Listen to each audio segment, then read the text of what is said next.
సోదరులారా, ఈరోజు మనం చేసేటువంటి 3వ రోజు ధర్నా.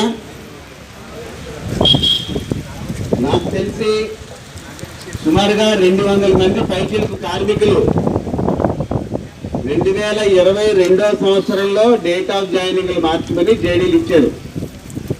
ఇప్పుడు 2022 ఇక్కడికి 4 సంవత్సరాలు అయింది. ఆ జేడీల పరిస్థితి ఏంటి?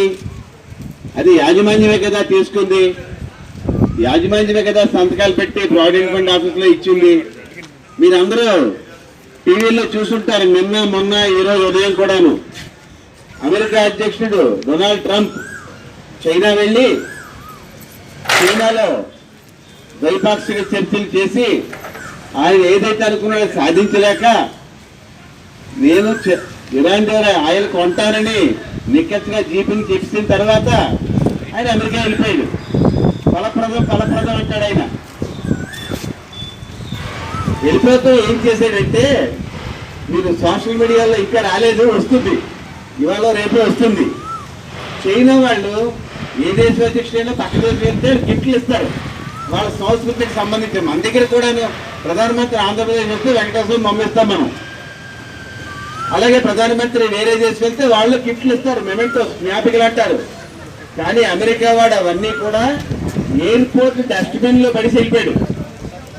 భయం, అందులో ఏమున్నాయో, ఏం బగ్స్ ఉన్నాయో, వీళ్ళు అమెరికా వ్యవహారాన్ని ట్రాక్ చేసే ఏ వ్యవహారాలు ఉన్నాయని భయం. ఇది ఈ రోజు నాడు అమెరికా సంయుక్త రాష్ట్రాల అధ్యక్షుడు చేసిన వ్యవహారం. మనం 2022లో 200 గంటల జేడీలు ఇచ్చాము. ఈ జేడీలన్నీ యాజమాన్యం పిఎఫ్ ఆఫీసులో ఇచ్చారన్నది. అవి ఎక్కడ ఉన్నాయి అంటే, అక్కడ తీసుకుంటే చైనాలో తీసుకుంటే బీజింగ్ ఎయిర్పోర్ట్ లో ఉన్నాయా, లేకపోతే పిఎఫ్ ఆఫీస్ అలాగే డస్ట్బిన్ లో ఉన్నాయా? పిఎఫ్ ఆఫీస్ డస్ట్బిన్ లో ఉంటే మళ్ళీ జేడీలు ఇమ్మని యాజమాన్యం ఈ కాలంలో మనం అడగడం మనం చూస్తున్నాం. దేనికోసం? ఎవరిని మభ్య పెట్టడం కోసం. ఎలాగైతే డొనాల్డ్ ట్రంప్ మొత్తం చర్చ చాలా ఫలప్రదంగా జరిగితే చెప్పాడో, అలాగే యాజమాన్యం 2 రోజుల్లో అయిపోతే 3 రోజుల్లో అయిపోతే అని చెప్పేటువంటి కాశీ మజిలీలు మనం సుమారుగా 5-4 సంవత్సరాల నుంచి వింటూనే ఉన్నాం మిత్రులారా. ఇక కార్మికుల మధ్య రకరకాల విభేదాలు కల్పించేదానికి ఒక ప్రయత్నం జరుగుతుంది మిత్రులారా. నేను నిన్న మొన్న ఇక్కడ మాట్లాడినప్పుడు నాయుడు గారు కూడా చెప్పిన దాంట్లో ఉన్నది. ఇక టీ సిరీస్ కార్మికులు ఉన్నారు, ఒక 5-6 ఒక ఆఫీసర్లు ఉన్నది. అందులో 2 డేట్ ఆఫ్ జాయినింగ్ కరెక్ట్ ఉంటుంది, 3 కరెక్ట్ ఉండదు. 6 సీరియస్ కార్మికులు ఉన్నారు, 8 మంది ఒకే డేట్ లో చేరిన వాళ్ళు ఉంటారు. అందులో 3 బాగుంటుంది, 5 బాగోదు. ఇక బ్యాక్లాగ్ లో చేరిన వాళ్ళు ఉంటారు, వాళ్ళు పాపం 6 సీరియస్ టీ సిరీస్ లో పర్మనెంట్ అయ్యారని ఆనందం లేదు. ఈ రోజున రిటైర్మెంట్ ఏజ్కి వచ్చినా కానీ పెన్షన్ వస్తుందో రాదో అని సందిగ్ధం పెట్టింది. ఇప్పుడు మన మురళి గారు మాట్లాడుతూ మంచి పాయింట్ చెప్పారు. ఇంకెంత 10 సంవత్సరాలు ఉంది మాకు, ఈ 10 సంవత్సరాలు డేట్ ఆఫ్ జాయినింగ్ మారిపోతుందిలే అని అనుకున్నారట ఆయనకి రిమైనింగ్ 18 నెలలు సర్వీస్కి వచ్చాడు అతను.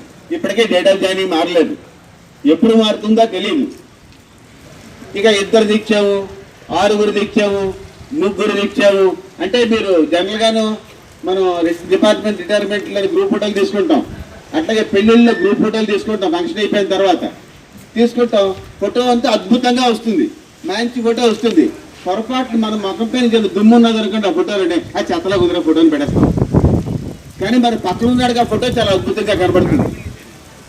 ఒకే ఫోటో, ఆ ఫోటోలో ఉన్నటువంటి 2 వ్యక్తులకి ఎలాగైతే రకరకాలుగా అనిపిస్తుందో, ఈ డేట్ ఆఫ్ జాయినింగ్ విషయంలో ఒకరికి బాగుంది, ఒకరికి బాగాలేదు అని చెప్పేసి మనందరి మధ్య ఐక్యత లేకుండా చేయడం కోసం ఈ రోజున పెద్ద ప్రయత్నాలు జరుగుతున్నాయి. అసలు డేట్ ఆఫ్ జాయినింగ్ కోసం గేట్ దగ్గర గొడవ పెట్టడం అంటే ఎంతకన్నా సిగ్గుచేటు యాజమాన్యానికి ఇంకేముండదు. లక్షలాది రూపాయలు జీతాలు తీసుకుంటున్నారు కదా, ఆ తీసుకున్న జీతాలకైనా పనిచేస్తే మన డేట్ ఆఫ్ జాయినింగ్ మారిపోతాయి.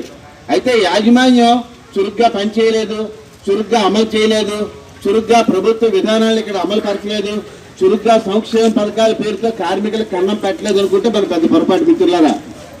ఇదిగో నిన్న మేనేజ్మెంట్ సర్క్యులర్ సాయంకాలం విడుదల చేసింది. మీ అందరూ ఆన్లైన్లో కొంతమంది చూసుంటారు, కొంతమంది చూసుండకపోవచ్చు. ఇది నేను నిన్న ఒక అరగంట ముందుగా ఫ్యాక్టరీ నుంచి బయటకు వెళ్ళాను.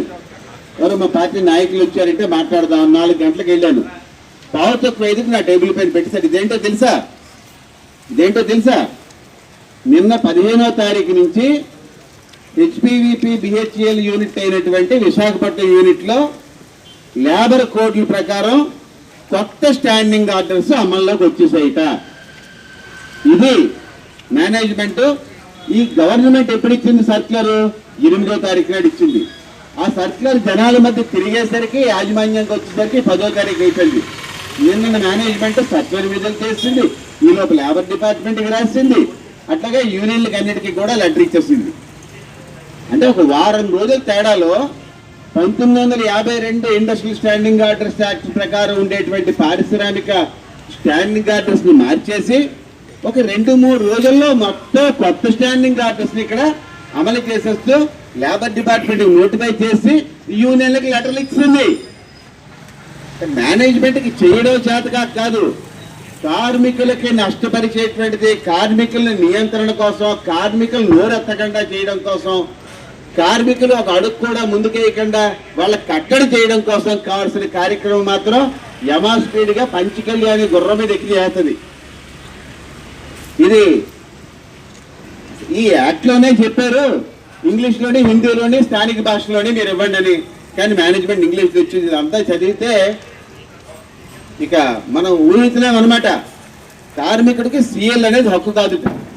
అంత దుర్మార్గమైనటువంటి లేబర్ కోడ్స్ లో ఉన్న స్టాండింగ్ ఆర్డర్స్ ని చకామనుకుంటూ మరి ఇస్రో వాళ్ళు రాకెట్ లాగా అత్యంత వేగంగా అమలు చేసినటువంటి యాజమాన్యం 1992లో 1989లో చేరినటువంటి వివిధ వర్గాలకు సంబంధించిన కార్మికులకు సంబంధించిన డబ్బులు రికవరీ చేసి పిఎఫ్ అథారిటీస్ కి చెల్లించిన ఈ యాజమాన్యం ఎంతవరకు డేట్ ఆఫ్ జాయినింగ్ మార్చలేదు అంటే ఇది చేతకాక చేయని పనా, లేక కార్మికుల తాలూకా భవిష్యత్తు పట్ల ఉండేటువంటి నిర్లక్ష్య ధోరణికి ప్రతిబింబమా మనం అర్థం చేసుకోవాలి మిత్రులారా.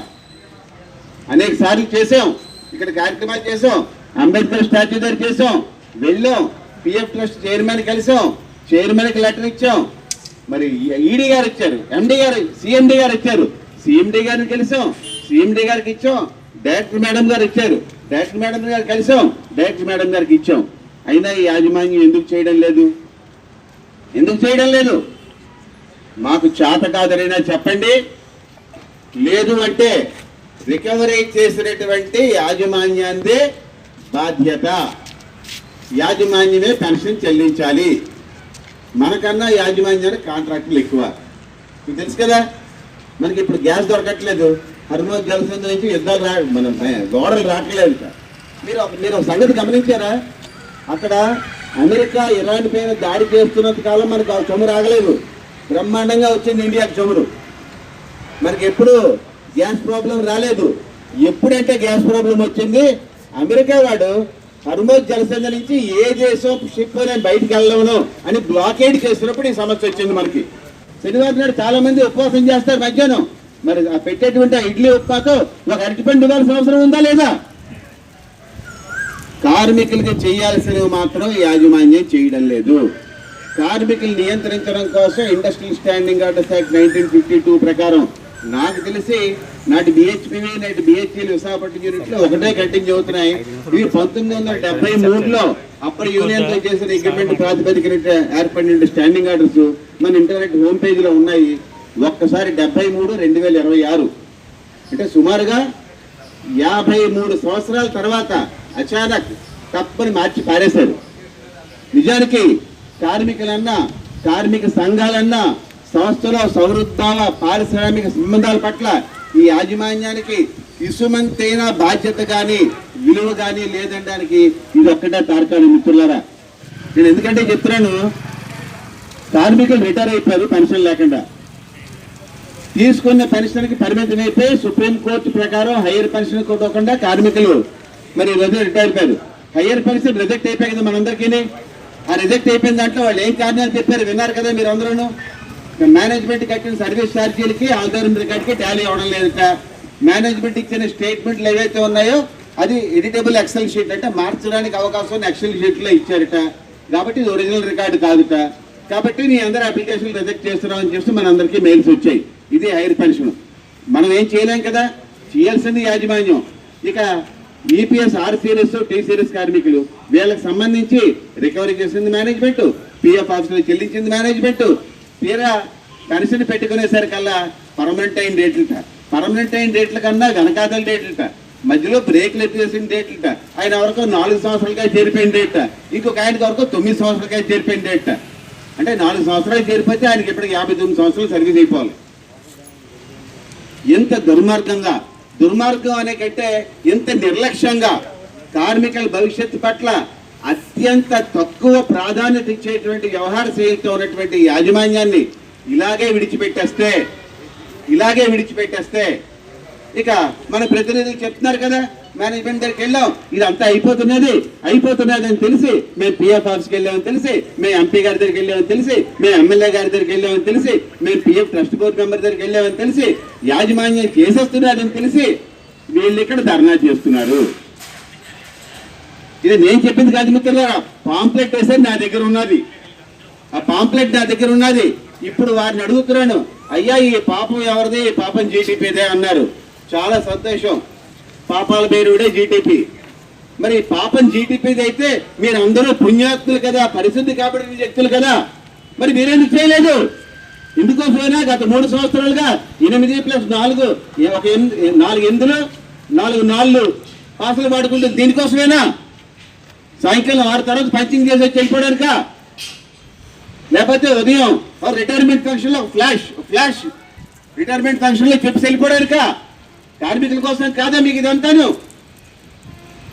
ఇంత దుర్మార్గంగా వ్యవహారం చేసేటువంటి యాజమాన్యం కాబట్టే న్యాయంగా మన హక్కు ప్రకారం యాజమాన్యం ప్రభుత్వం భిక్ష కానిటువంటి పెన్షన్ విషయంలో కూడా నేను నిన్న చెప్పాను, సుప్రీంకోర్టు చెప్పింది పెన్షన్ అంటే సీనియర్ సిటిజన్స్ కి ఇచ్చేటువంటి గౌరవం అని సుప్రీంకోర్టు చెప్పింది. సుప్రీంకోర్టు తీర్పు ఇచ్చింది. సుప్రీంకోర్టు మాట్లాడే గౌరవం లేదు, పెన్షన్ చట్టం అంటే గౌరవం లేదు, పిఎఫ్ చట్టం అంటే గౌరవం లేదు. మన దగ్గర రికవరీ చేసిన డబ్బుల తాలూకా రికార్డులు మెయింటైన్ చేయరు, కట్టినటువంటి రికార్డులు మెయింటైన్ చేయరు, 3 ఏళ్లకే ఉద్యోగం అంటారు. ఇంత నిర్లక్ష్య ధోరణి ఇలాగే కనుక ఉంటే గేటు దగ్గర ధర్నా మనం 4 రోజులు చేస్తాం, మంగళ గురు శుక్ర శని. దీన్ని పై స్థాయికి తీసుకెళ్తే సెట్ అవుతుంది. మనం ఆందోళన నెక్స్ట్ లెవెల్కి తీసుకెళ్ళడం ద్వారా దీన్ని ముందుకు తీసుకెళ్తే మేనేజ్మెంట్ వంపు తొడుగుద్ది. నేను చెప్పాను మనం ఏంటంటే చేయగలము. సిపి గ్రామ్స్కి ఇవ్వచ్చు, కేంద్ర ప్రభుత్వానికి, కలెక్టర్కి ఇవ్వచ్చు. ఇవ్వడానికి ముందర బయట తలుపు తట్టే ముందర ఇంట్లో సెటిల్ చేసుకుందామని చేస్తున్నామని యాజమాన్యం హెచ్చరిక చేస్తూ, తర్వాత పెద్ద స్థాయిలో మేము దీన్ని ముందుకు తీసుకెళ్లే క్రమంలో వచ్చేటువంటి డిస్టర్బెన్స్లు ఏవైతే ఉంటాయో దానికి యాజమాన్యం చేసేటువంటి నిర్లక్ష్య ఆలస్యమే బాధ్యత అని తెలియజేసుకుంటూ తదుపరి కార్యాచరణకి మీకు త్వరలో తెలియజేస్తాం. ఆ తదుపరి కార్యాచరణకి ఇప్పటిలాగే పెద్ద ఎత్తున మీ సహకారం అందించడం ద్వారా మన సమస్య సాధనలో నేను భాగస్వామిని అనుకునేలా కలిసి రావాలని కోరుకుంటూ, కలిసి రాకపోతే మనం రిటైర్ అయిపోయి బయటకు వెళ్ళిపోయిన తర్వాత పెన్షన్ లేకపోతే మన మనవడు మనవరాలు అడిగినా కానీ ఆ రోజున నేను గొడవ చేయలేదు అందుకే పెన్షన్ పోయిందని వాళ్ళ ముందర సిగ్గుతో తలదించుకునే పరిస్థితి రాకుండా ఉండేందుకు దయచేసి కార్మిక మిత్రులందరూ కూడా కలిసి రావాలని, మనం ఇప్పుడు బాటేస్తే మన తర్వాత వాళ్ళకు కూడా నష్టం కలగకుండా ఉండేందుకు ప్రయోజనం ఉంటుందని అర్థం చేసుకుని అందరూ కలిసి రావాలని కోరుకుంటూ, భవిష్యత్తు కార్యాచరణలో రావాలని కోరుకుంటూ, ఈ కార్యక్రమంలో పాల్గొని మీ అందరికీ కూడా పేరున ధన్యవాదాలు తెలియజేసుకుంటూ ఈ 3 రోజుల కార్యక్రమాన్ని ఇప్పటితో ముగిస్తున్నాం మిత్రులారా.